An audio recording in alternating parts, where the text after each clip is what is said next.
Hey, you don't want to miss this cute button flowers in a salt shaker craft. Your old or new buttons create flowers when they're wired together. They look sweet in a salt shaker as a base for the final touch. The supply list will be at the end of the post.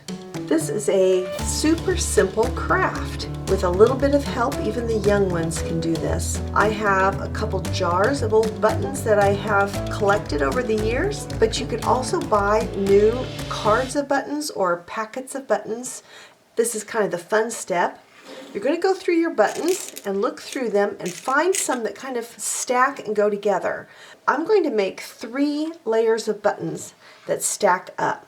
So I'm going to use a larger one and then find kind of a middle-sized one and a smaller one and stack them 1, 2, 3 on top of each other.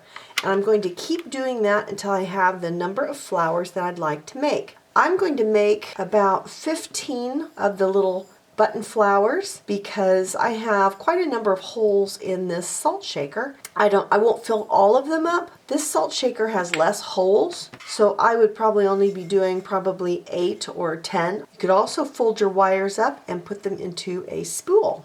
Okay, I've had a lot of fun stacking up some different sets of buttons. I wanted to point out a few things. I want you to notice that I did several different sizes and shapes and colors, and you can make yours all the same, so it's like a bouquet of all of one kind of flowers. I have some designs on them, which I thought were pretty cool. I thought this one was especially cute. I wanted you to also notice that they all have holes in them, at least 2 holes to have the wires come through. But each stack is very different, but I think they'll be all cute together in a bouquet. I'm going to take one of those stacks and I'm going to put it onto my wire. Now this is a lightweight floral wire, and it does need to be very small so that it's going to fit through the holes in the top of this vintage salt shaker. So I've folded the wire in half, and then I'm going to put the ends of that wire through each button. That's why it has to have 2 holes. Okay, so I'm going to go through 2 of the opposite holes in the smallest button first because it's going to go up to the top. So I put the wire through the 2 opposite holes and string that onto the wire. Then I go to my second button and I do the same thing. I put the wire through the 2 holes that are opposite of each other. Now some of my buttons only have 2 holes, and that's okay too. And then lastly, my largest button, and I put that on the wire. And there I have my stack of 3 buttons. With those stacked tightly together and all the right sides up, that's the top of my flower, I'm going to take my wire now and twist it to make the stem. So I'm twisting the button in order to twist up these 2 wires. And I'm letting my hand go down the wire as I twist. I'm going to go clear down to the bottom of the wire. And then I'll have my entire stem twisted. And it's a little bit stronger because it's 2 wires together. Smaller children may need help with this step. Okay, and that's going to be long enough to go in there and strong enough to stand up well. There's my first button flower. Now I'm just going to do the same thing with each flower. So rinse and repeat. Button flower number 2, number 3, number 4, number 5, number 6, number 7, number 8, number 9, number 10, number 11, number 12, number 13, number 14, flower button number 15. So we're done with our flower buttons. Now what can you do with your flower buttons?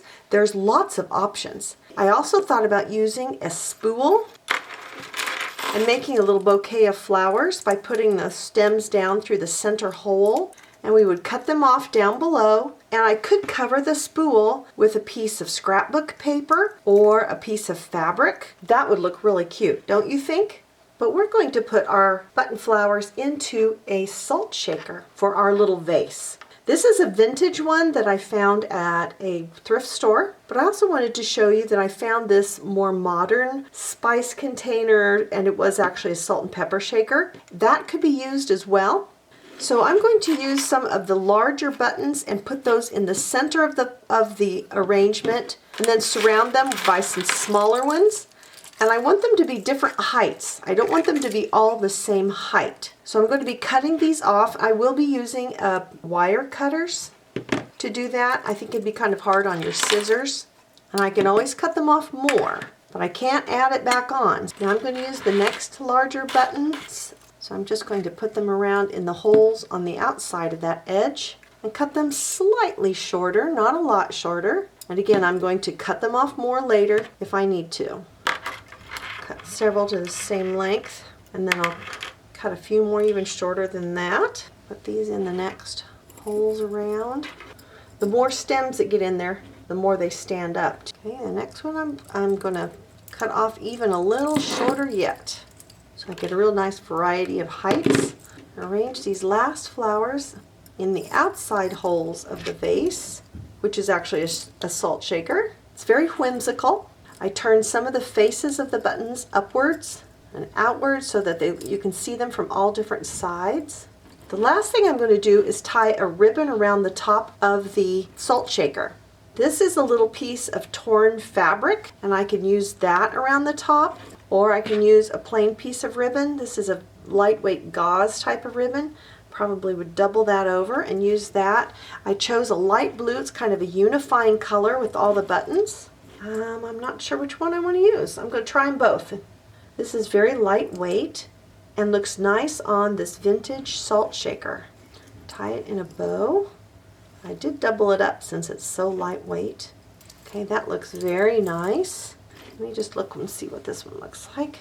This one is heavier because it's a fabric, so you can see it better.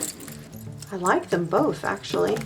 I'm not going to keep both of them on there, but I think that's too heavy. So I'm going to leave the lightweight ribbon on, but either one is an option. Can you see that? And I think I like the gauze fabric ribbon the best. Now you can see why I don't want you to miss this cute button flowers in a salt shaker craft. For more great button crafts and other craft ideas, come on over to welcometonanas.com and join the fun. The star of this show are buttons, of course. These can be old buttons or new buttons that you buy on a card or that you thrift somewhere. We're going to use floral wire to connect the buttons. Of course, you're going to need a salt shaker of some sort. It can be vintage or new, and you could use a spool from thread if you wanted to. I'm going to use a little ribbon to tie around the top of the salt shaker, or a little torn piece of fabric like this. So I'm going to be cutting these off. I will be using wire cutters to do that. I think it'd be kind of hard on your scissors.